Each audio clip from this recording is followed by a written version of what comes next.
Madam آپ بتائیے کہ بچوں کی معذوری کی جو وجوہات ہیں، اس کی ابتدائی جو معاملات ہیں، اس حوالے سے کہاں غلطی ہوتی ہے کہ بچے جو ہے وہ ہمیشہ کے لیے وہ معذور ہو جاتے ہیں؟ بسم اللہ الرحمن الرحیم۔ سب سے پہلے تو میں آپ کا شکریہ ادا کرتی ہوں کہ آپ نے بڑے اہم موضوع پہ بات کی ہے۔ تو بیسیکلی کیونکہ ہمارا اسپیشل بچوں کے ساتھ ہر وقت کا ساتھ ہے، اور میرا اپنا بیٹا بھی اسپیشل ہے، تو بہت سارے اسپیشل بچے تو جیسے موروثی بیماریاں، جیسے ہم کہتے ہیں کہ ڈاؤن سنڈروم ہے یا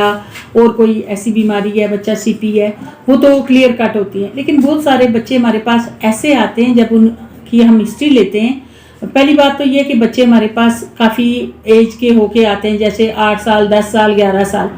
تو ہمیں بہت بڑا گلہ اس چیز کا ہے کہ جب یہ بچے 8 10 11 12 سال تک ہو گئے ہیں تو یہ ظاہر ہے ڈاکٹرز کے پاس جاتے ہیں، یہ کسی ہیلتھ سینٹر میں جاتے ہیں، تو ان کو آیا یہ کیوں نہیں بتایا گیا کہ انہیں پراپر گائیڈ نہیں کیا جاتا، یا تو پھر یہ بھی ہے کہ بہت سارے بچے کسی بھی رانگ ڈائگنوزس کی وجہ سے، کوئی غلط انجیکشن لگ گیا، کوئی ایسی چیز ہے جس کی وجہ سے وہ پوری عمر کے لیے جو ہے معذور ہو جاتے ہیں۔ ہمارے پاس بہت سارے ایسے کیسز ہیں جو کہ کوئی ایک چیز ٹھیک کرتے ہوئے بچے کی کوئی دوسری جو ہے سسٹم اس کا ڈسٹرب ہو گیا، اور لیونگ ایگزامپلز ہیں، مطلب یہ ایسے بات نہیں ہے، ہمارے پاس باقاعدہ کیسز موجود ہیں جن پہ ہم کام کر رہے ہیں، لیکن جو چیز عمر بھر کی معذوری ہے وہ کبھی بھی ریکور نہیں ہو سکتی، ان کی ریہیبلیٹیشن کسی حد تک ہو سکتی ہے لیکن 100% بالکل بھی نہیں ہو سکتی۔ تو میں آپ کے توسط سے یہ گزارش کروں گی اپنے جتنے بھی ہمارے ڈاکٹرز اور زراعت ہیں، یا جتنے بھی کسی بھی گاؤں میں کوئی DHU ہے، کوئی بھی چھوٹے چھوٹے میڈیکل سیٹ اپس ہیں، وہاں آپ لوگ یہ ضرور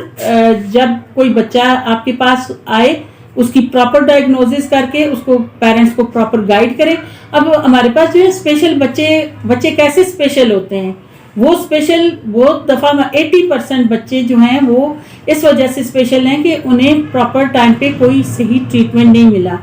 یا تو فزیکلی کوئی ایشو تھا اور ان کو ٹائم پہ نہیں بتایا گیا، اور اسی طرح انٹلیکچوئل ڈسیبلٹی جو نظر نہیں آتی، ڈاکٹرز کو تو ان چیزوں کا پتہ ہوتا ہے، پیرنٹس کو نہیں پتہ چلتا، تو اس چیز پہ جتنے بھی انٹلیکچوئل بچے پھر وہ بہت سویئر ہو جاتے ہیں، پھر ان کے بہت سارے اور ایشوز ہو جاتے ہیں، بیہیویئر ایشوز ہوتے ہیں، اور ان کی جو لائف ہے اور ان کی جتنی بھی تھرو آؤٹ جو ان کا پروسیس ہے وہ عام بچوں سے بہت مختلف ہوتا ہے، اور ان کے وہ اپنے لیے اور اپنے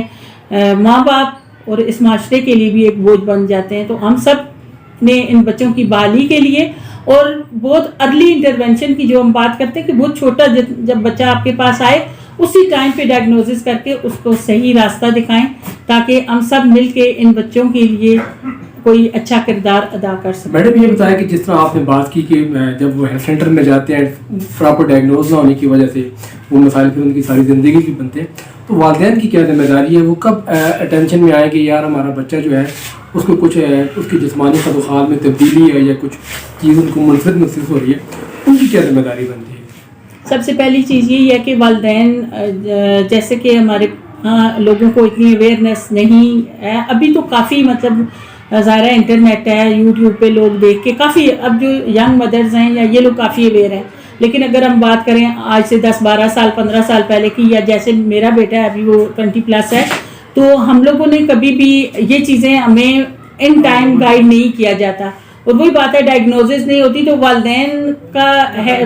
پہلا فرض والدین کا ہے کہ وہ ڈاکٹر کے ساتھ کنسلٹ کریں اور ان سے پوچھیں، اور اس چیز کے لیے اپنے جو بھی صحیح جگہ پہ، پہلی چیز ہے کہ آپ صحیح جگہ پہ جائیں۔ اگر آپ کو کوئی ایک صحیح ڈاکٹر مل جاتا ہے، کوئی صحیح ادارہ مل جاتا ہے، تو پھر ان بچوں کی زندگی بن سکتی ہے، لیکن مین چیز یہ پیرنٹس کا رول بہت اہم ہے، کیونکہ پیرنٹس نے اسے کسی اچھے ڈاکٹر کے پاس، بچہ تو ظاہر ڈیپینڈ کر رہا ہوتا ہے نا، وہ انڈیپینڈنٹ نہیں ہے، بچہ پیرنٹس پہ ڈیپینڈ کر رہا ہے، تو پیرنٹس کا رول جو ہے وہ عام جیسے نارمل مین اسٹریم کے بچے ہیں یا ایک ہم کہہ رہے ٹیپیکل بچہ ہے اس پہ بھی اتنا ہی فوکس ہوتا ہے، لیکن ایک بچہ آپ کو لگ رہا ہے کہ اس میں کچھ نہ کچھ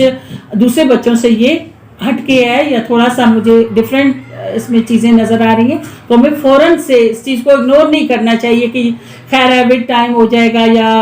اس کے ابو بھی لیٹ بولے تھے، اس کے ابو بھی لیٹ چلے تھے، اس کے فلان لیٹ، ہمارے یہاں یہی ہوتا ہے، ایسی سٹوریز بنا لی جاتی ہیں، اور وہ اس بچے کے لیے پھر